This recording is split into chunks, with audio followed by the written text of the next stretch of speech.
প্রিয় ভাই বোনেরা, সমগ্র বাংলাদেশের মানুষ যে বিদ্যুতের কষ্ট পাচ্ছেন, আমি আন্তরিকভাবে তার জন্য দুঃখ প্রকাশ করছি। আমরা কখনোই বলি না যে আমরা গত 6 মাসে দেশের সকল উন্নয়ন কার্যক্রম করে ফেলেছি। এটি সম্ভব নয়, এটি একটি অবাস্তব ব্যাপার। প্রিয় ভাই বোনেরা, এই দেশকে বিধ্বস্ত করে রেখে গিয়েছিল ফ্যাসিবাদ। এই দেশকে অর্থনীতি থেকে শুরু করে প্রত্যেকটি ব্যবস্থাকে ফোকলা করে রেখে গিয়েছে এই ফ্যাসিবাদ। আজকে বাংলাদেশের মানুষ সিদ্ধান্ত গ্রহণ করেছে দেশকে গড়ে তুলতে হবে। প্রিয় ভাই বোনেরা, সেই জন্যই আপনাদের নির্বাচিত সরকার আমরা দিন রাত পরিশ্রম করেছি। কিন্তু একটু আগেই আমি একটি কথা বলেছি আপনাদেরকে, যে একটি শিশুও যখন জন্মগ্রহণ করে হাত ধরেও হাঁটতে শিখে, তাহলেও তার 15 থেকে 18 মাস সময় লেগে যায়।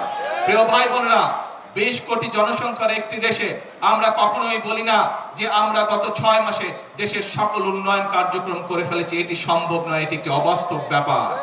প্রিয় ভাই বোনেরা, প্রায় 3 লক্ষ বিভিন্নভাবে প্রায় 3 লক্ষ কোটি টাকার বিভিন্নভাবে দেনা করে রেখে গিয়েছে বিদ্যুৎ সেক্টরে একমাত্র সেই ফ্যাসিবাদী সরকার। আমি জানি বিগত কিছুদিন যাবত সমগ্র বাংলাদেশে মানুষ, গ্রামে গঞ্জে সব জায়গায় বাংলাদেশের মানুষ, অনেক জায়গায় গ্রামে গঞ্জে বাংলাদেশের মানুষ, ক্ষেত্র বিশেষে মফস্বল শহরগুলোতে, উপজেলা, জেলা শহরগুলোতে বাংলাদেশের মানুষ বিদ্যুতের কষ্ট পাচ্ছে। আমি জানি বাংলাদেশের বিভিন্ন এলাকায় মানুষ গ্যাসের কষ্ট পাচ্ছে। সিএনজি বলেন, এলপিজি বলেন, বিভিন্ন রকম গ্যাসের কষ্ট পাচ্ছে। প্রিয় ভাই বোনেরা, গ্যাস বাংলাদেশের একটি প্রাকৃতিক সম্পদ ছিল।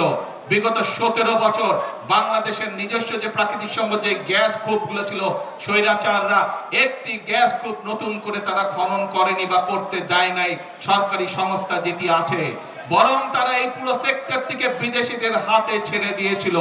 আপনাদের নির্বাচিত সরকার রাষ্ট্র পরিচালনার দায়িত্ব পাওয়ার সাথে সাথে আমরা সিদ্ধান্ত গ্রহণ করেছি বাংলাদেশ পেট্রোলিয়াম কর্পোরেশন, যে বাপেক্স আছে, অর্থাৎ সরকারি যে সংস্থা আছে, তারা দেশের মাটিতে গ্যাস খনন কার্যক্রম দ্রুত শুরু করবে, যাতে করে এই গ্যাস কূপের খনন নিয়ন্ত্রণ বাংলাদেশের মানুষের হাতে থাকে।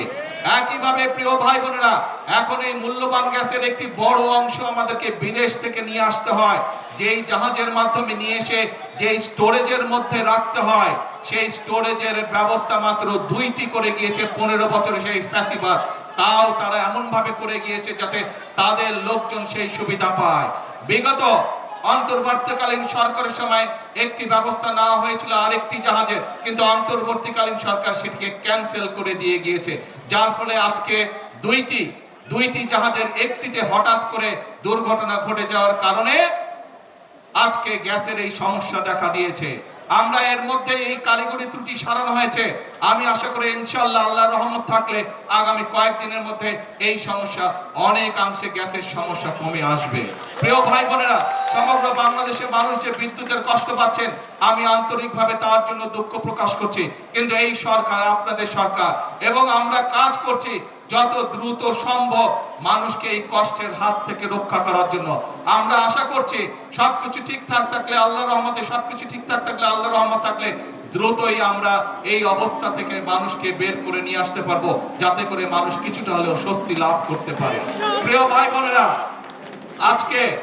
আজকে আমরা দেখছি ফ্যাসিবাদের সময় যেরকম আমরা দেখেছিলাম, যখন আপনাদের এখানকার আরেক প্রার্থী, আপনাদের এই এলাকা থেকে নির্বাচিত আরেক প্রধানমন্ত্রী দেশনেত্রী বেগম খালেদা জিয়া কে আপনারা 91 সালে নির্বাচিত করেছিলেন। উনি যখন 91 সালে দেশ পরিচালনার দায়িত্ব পেয়েছিল, তখন দেশ পরিচালনার দায়িত্ব পাওয়ার পরে আমরা দেখেছি যেই ফ্যাসিবাদকে এই দেশের মানুষ এই দেশ থেকে বিতাড়িত করে দিয়েছে, সেই ফ্যাসিবাদ বলেছিল 1 মিনিটের জন্য বিএনপি সরকারকে শান্তিতে থাকতে দেব না। সেই 91 সালে বলেছিল।